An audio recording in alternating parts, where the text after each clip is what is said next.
Bismillahirrahmanirrahim. Assalamualaikum warahmatullahi wabarakatuh. Perkenalkan, saya Anis Nanti, mahasiswi dari Politeknik Kesehatan Makassar, jurusan Kebidanan Prodi D4.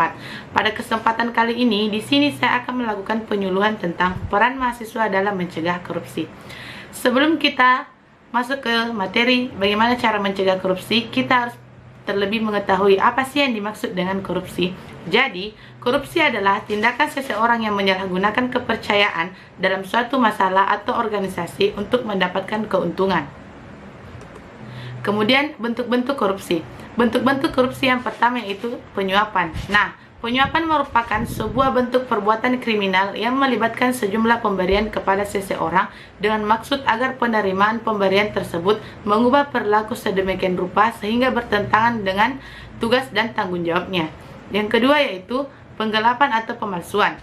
Penggelapan merupakan suatu bentuk korupsi yang melibatkan pencurian uang, properti atau barang berharga oleh seseorang yang diberikan amanat untuk menjaga dan mengurus uang, properti atau barang tersebut.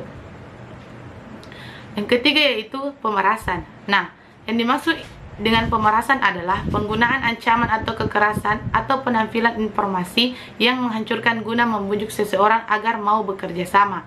Kemudian yang keempat yaitu nepotisme.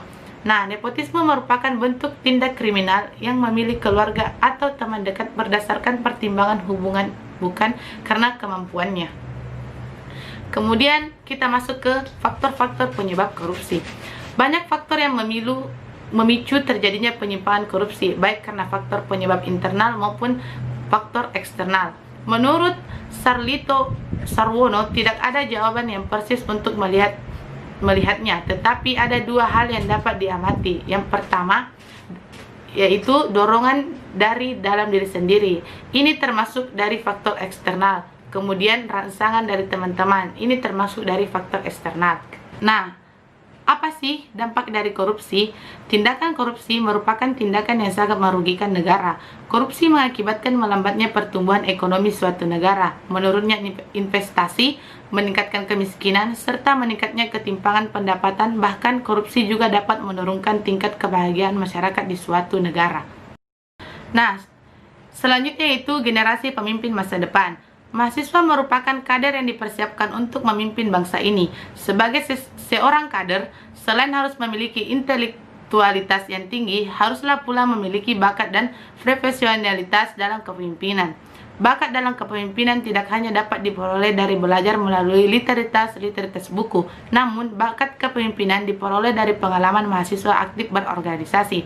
Pengalaman berorganisasi bisa saja didapat dari organisasi yang terikat, seperti kepengurusan asrama atau yang lainnya, maupun yang tidak terikat seperti organisasi daerah dan lainnya.